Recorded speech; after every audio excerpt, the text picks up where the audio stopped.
Welcome to the Red Flag Mania podcast, your one-stop shop for all things fraud. We're diving deep into the world of scams, corruption, and whistleblowers. Think of us as your personal fraud detectives, unearthing the hidden scandals, the brave souls who dare to expose them, and the lessons we can all learn from their experiences. So grab your popcorn, start your walk, or sit back and get ready to dive into the murky depths of the human condition. We're your hosts, Roni Jackson and Kelly Richmond Pope, and this is the Red Flag Mania podcast. So today we're talking about something that's a little eerie. Like what? So, what if, go with me on this, I found out I'm always going with you. that you were stealing money from Red Flag Mania. And instead... You would probably kill me. Well, no, actually, you kill me. Oh. So I approach you and say, hey, Roni, I was looking at the financial statements and there seems to be a discrepancy. Can you explain it? And instead, you just panic and you stab me. That's what red collar crime is. When a white collar crime, you being a perpetrator stealing, and I approach you and you panic and you kill me. Sounds like some of my favorite movies. These are my favorite series. It's funny you say that because so many movies are really about red collar crime. Think about Selena. Did you watch Selena? Do you remember? I love Selena. It's one of my favorite movies. But it was great. Jennifer Lopez was outstanding in Selena. Amazing, right? Yeah. That solidified her as an actress, don't you think? Right. Yeah. That was it. But red collar crime. Yes. Can you think of another because think about in the movie or in real life, Jennifer Lopez's character confronts that lady. Right. And she shoots her. That's red collar crime. And it happens a lot. So you really have to be careful. So if I thought you were stealing, I'm not going to say anything. Now, do you believe that most of these red collar crimes have a foundation in fraud or in financial crimes? I do. Which one? I do. I mean, most of it's financial. So I do. So I think it's somebody is trying to embezzle. Someone's trying to just hide something and someone finds out. So someone feels completely threatened, thinks that their lives will change, and they don't want that to happen. Now, it's not thought out. So they result in Because think about it. If you kill somebody, your life's really going to change for the worse. Well, not if no one finds out. But that's why it's a red collar. This isn't Tupac or Biggie. Someone always finds out. Well, we still don't know who killed Tupac. I know. That's why I said. So, I mean, who knows? So I'm just anyway. Thinking. But that's what we're going to talk about today. And so we have the pleasure of having Dr. Richard Brody on the show today. And he's an old friend. He's retired now. So he's a professor emeritus now. But he just has so much knowledge because he is like the red collar crime expert. So when there's a murder and there's some money involved in it, Rich's name typically is mentioned in the article because he's always on top of the case. Yeah, he's like a red collar crime rock star, if there's a such thing. I think there's a thing. You ready? I think you're an accounting rock star. Hello. Okay. Okay. You ready for this? Yeah, I'm ready. It's a little eerie though. It's a little dark. Well, I think that murder is dark. So I don't think that we're going to ever come down on a soft side of that one. Fair so point. there's not a lot of light there. Okay. This is a tough one. It is, because sometimes the people that are murdering are people that you would never suspect would do that. Accountants, lawyers, professional people. They don't have to look like criminals. But they can be. But they are. All right, listeners, listen up.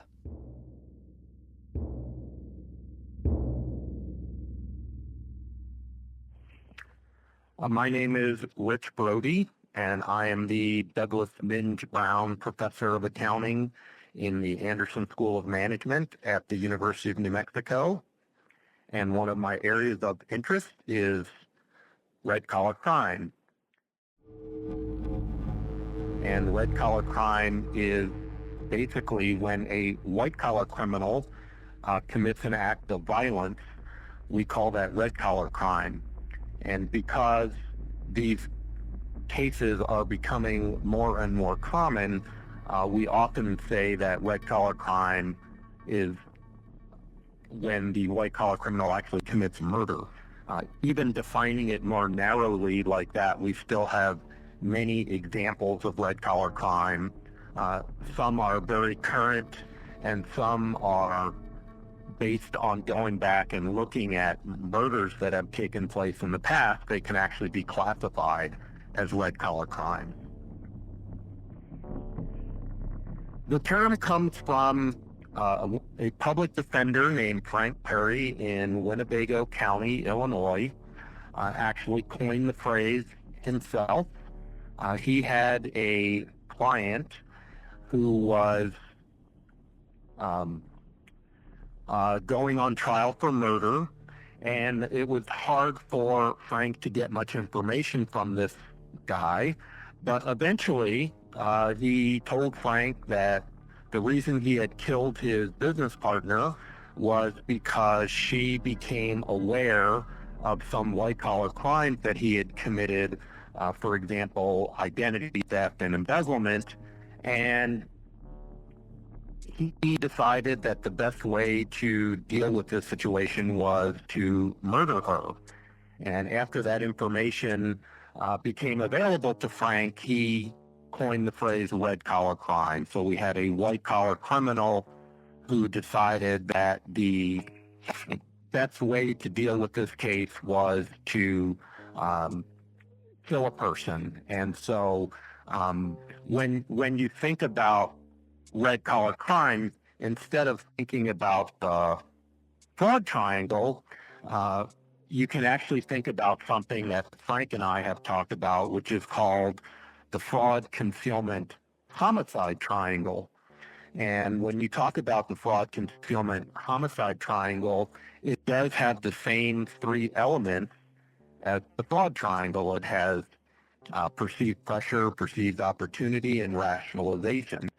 And so if you think about the pressure in a red-collar crime situation, you know, a person doesn't want to go to jail. They don't want to lose the respect of their peers and friends and family, and they don't want to experience the embarrassment, the loss of status and things like that. So the pressure is very, very high. You don't need the opportunity to let someone. You just have to get them alone. And the rationalization, it's easy for this person to rationalize something even as extreme as murder because they don't want to suffer the consequences of being convicted of a white-collar crime. And that's exactly what happened in the first case that Frank ever had. This is a fascinating area. And I think it's the things that we see on TV, these stories that we see on TV, like cold cases. But I think we often don't think about how financial crimes can often lead to murder. So let's talk about some cases. Um, Tell me about Miss Puente, the boarding house operator. Yeah, Dorothea Puente, this case goes back to the early to mid 80s, and she had already been involved in some shady operations with elderly folks, and she was actually convicted of a crime and was in prison. And when she got out of prison, she became a boarding house operator. And in her case, she was a very helpful person. She would take people that really didn't have anywhere else to go. Either they didn't have families or they had mental or physical disabilities. And Dorothea Puente was very helpful to these folks by taking them in as boarders and helping them get their address changed so they could receive their Social Security check and their disability check. The only problem was over time, after she started intercepting the mail, she decided that she would kill these people. So many of the people that were murdered by Dorothea were buried in her yard. And because of the fact that she had been in trouble before, people did come around, like parole agents, to see what was going on. And eventually, the smell of the dead bodies that were buried in her yard were a significant red flag to people. And they ended up digging up the yard and finding dead bodies. Um, she was convicted of 3 murders. She was sentenced to life without parole, and she died in prison in 2011 at the age of 82. So you mean to tell me the smell of decomposing bodies is what was the red flag that alerted the neighbors that something fishy was going on, and no pun intended? Yeah, that was definitely one of the red flags. I mean, because she was already kind of on the watch list, and because her neighbors were seeing some folks coming in and out that didn't seem to fit real well, there were other warning signs as well. But yeah, the stench was something that, cannot go unnoticed. And, it's so sad that in this situation, you've got these people that are already uh, kind of suffering. And the last thing they expect when they have this nice, grandmotherly looking old woman who is trying to help them, as she would say, and they end up getting murdered. And it just goes to show you that people are capable of doing horrible things. And when we talk about white collar crime, we generally believe that white collar criminals are nonviolent. And this is just one of many cases that shows that people are actually capable of very, very violent acts. So what about Jonna Mallory? What was that case about? So this is a really critical case for people to hear about because many examples of red collar cases take place with caregivers. And Ms. Mallory was a caregiver for an elderly woman. And over time, Mallory was basically stealing from her patient. And what ended up happening was she started to get paranoid. Oh my gosh, the elderly woman that I'm taking care of is going to figure this out and I'm going to get caught. So Mallory basically started to poison her patient and eventually it killed her. So she had stolen cash, she had stolen jewelry, and the only reason that she really got caught was because the elderly woman's daughter showed up to put on the funeral for her mother. And when she went to the bank, she found out that the account had been overdrawn. And that created an audit trail for Mallory to be caught and convicted. She was convicted of second-degree murder and elder abuse, and she was sentenced to 30 years in prison.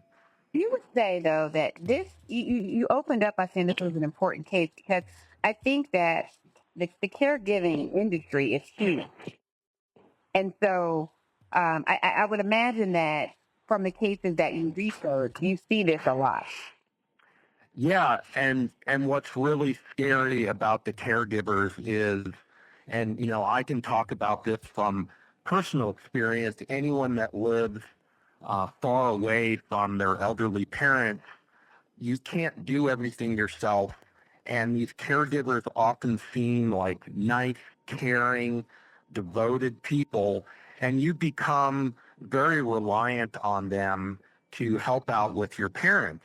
And you can do a background check on a caregiver, but odds are they have never done anything like this before. And so you get this false sense of security that someone is actually taking care of your elderly mom or dad, and you have no idea what they're doing.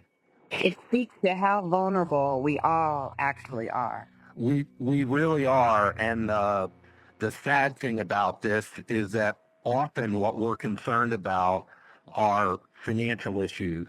Oh my goodness, can I trust this caregiver?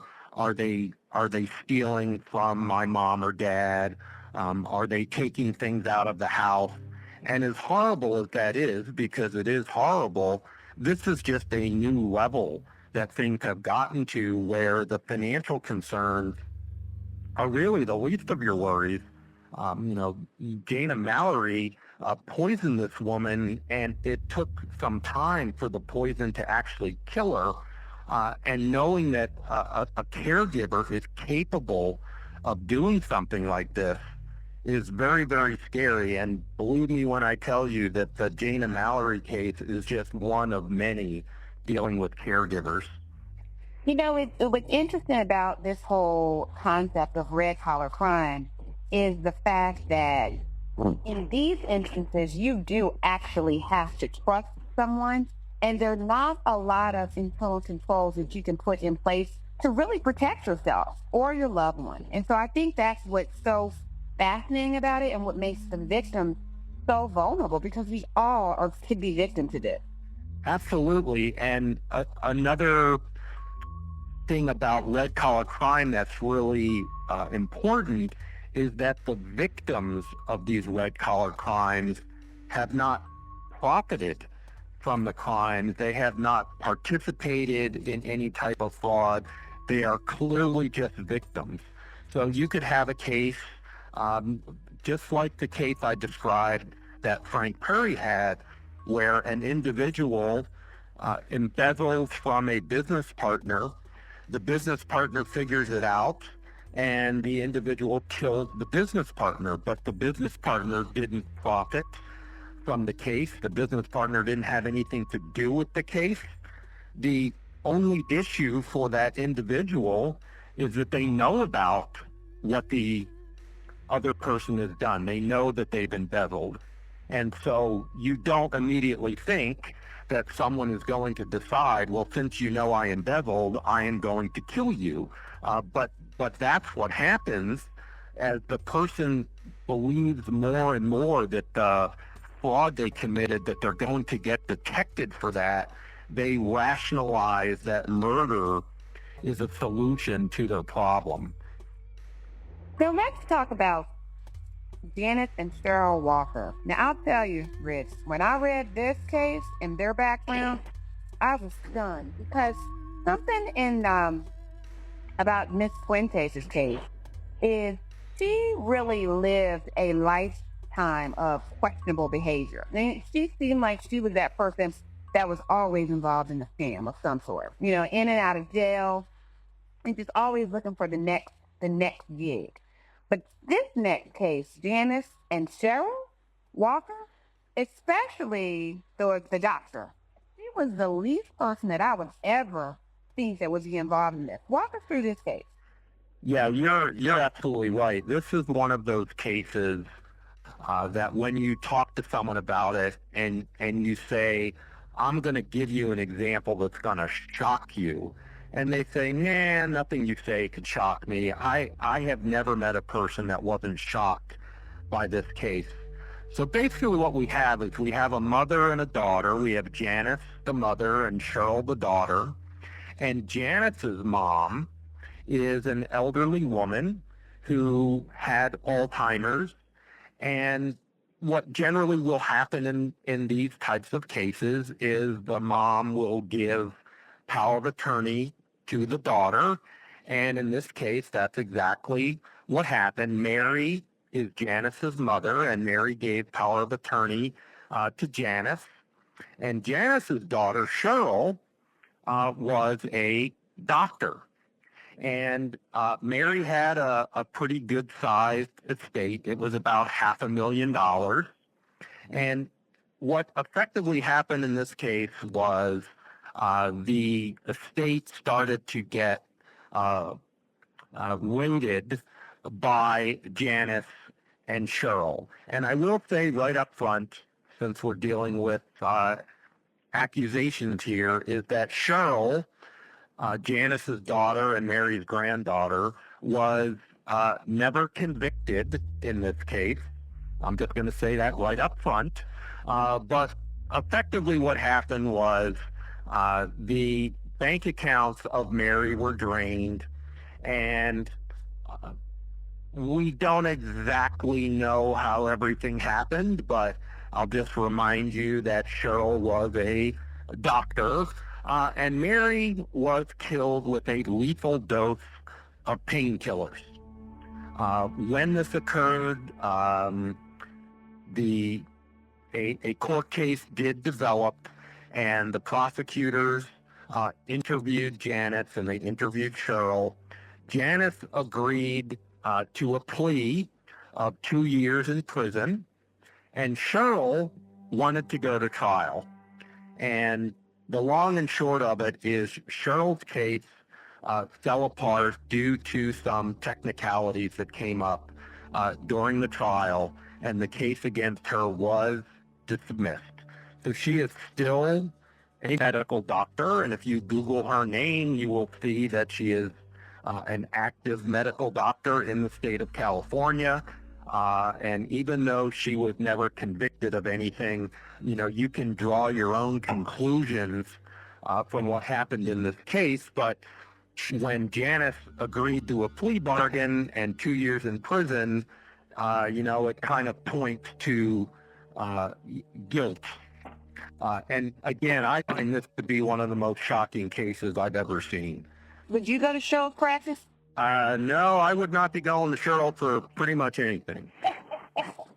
So, do you know anything about how she got her life back on track? I mean, this is a pretty big allegation. It is. I think that in cases like this, people generally just move.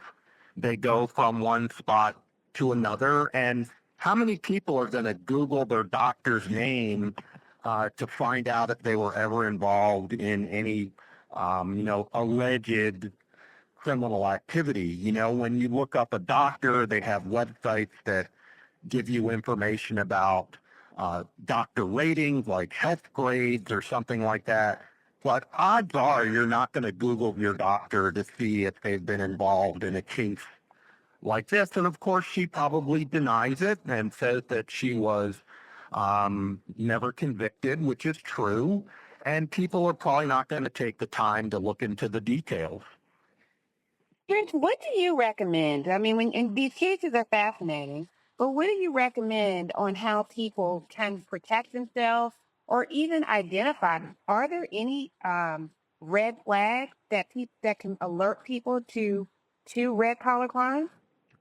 Well, it's a very complicated area because there is no easy solution. All I would say at this point is if you ever become aware of fraud, even if you're not involved in it, if a friend tells you about fraud, if a family member tells you about fraud, you need to be aware of the fact that a person might become very irrational and you might become a victim. So in some of our red collar cases that deal with embezzlement and things like that, the level of awareness needs to go up. When we start talking about caregivers, the only thing I can say is that you really need to have more involvement. You cannot place all of your trust in a caregiver because we know from these examples what can happen. And so it's difficult, it's time consuming, it sounds like it's a little bit crazy that you have to be even more involved, but you have to find a way. So, if you go and visit your mom or dad who is being taken care of, do you notice anything around the house that's missing? Are you looking at the bank statements? You can look at a bank statement electronically. You don't even have to be there. And if money is starting to disappear, that's a major red flag. And I think the big lesson in all of this is anytime there's a red flag, you really need to look into it, because if you don't, it might be too late by the time you do. Well, these stories are fascinating. And Rich, I hope that you can revisit us again on Nothing But the Truth and share some more fascinating cases, because I'm sure you have plenty of them. Yes, and just, the examples that we've talked about have not been specifically related to accounting, but there are examples of cases where auditors have been murdered. And so if an auditor shows up and asks questions and a client thinks that they're going to get exposed by this auditor, they're actually capable of murdering them, and we have examples of that. Well, that may be a round two. How about that? Sounds good. Well, thank you so much, Rick. I appreciate your time and for joining us on our episode of Nothing But the Truth. And I look forward to having you back at a later date. Thank you, and thank you for helping get this issue out there for people to think about.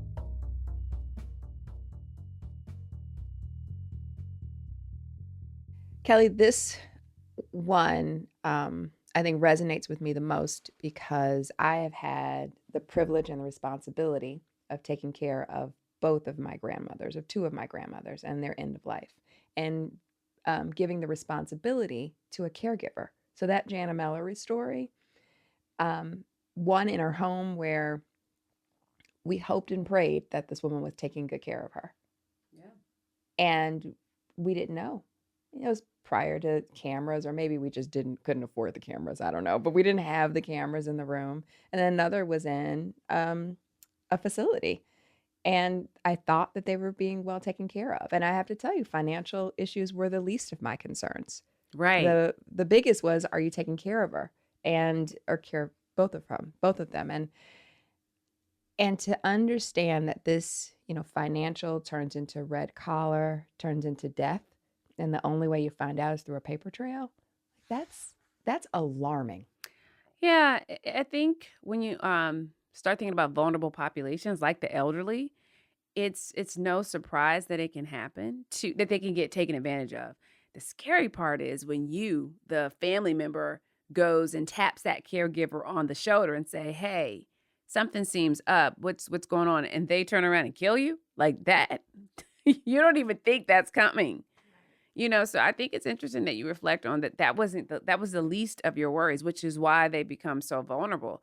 I also think when you just think about professional people, like I'm a CPA. So if I ask my other CPA friend who does my bookkeeping for me, "Hey, I think you've been stealing some money from me. Something seems off."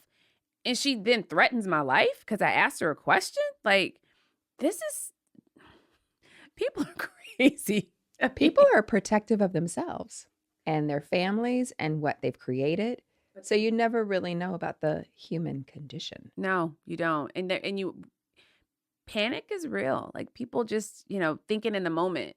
And I think that thinking in the moment is what leads to fraud. You think I'm not going to get caught. You think I can cover this up. And you probably think it too with these murders as well, but you can't. No, you can't.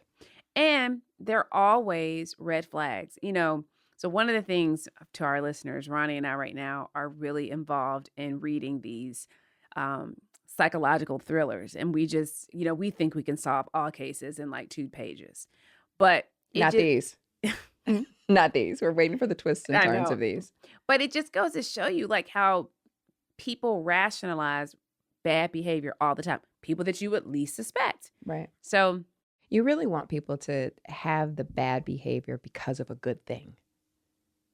Like you want them to steal the money because they have to go and help. You want it to be a good reason, not because you want a Jaguar. Like, you gotta, not just because I could, or because you made it easy. And many of our stories are like that. So shameless Red Flag Mania plug, but we have a lot of red flags in our stories. But I don't know if we found that every red flag is a sign of trouble. It's just something to keep digging, look at, view, be concerned about. Yep. Well, listeners, we've had another illuminating Red Flag Mania podcast. Join us again, and maybe you'll hear about some of our other travels.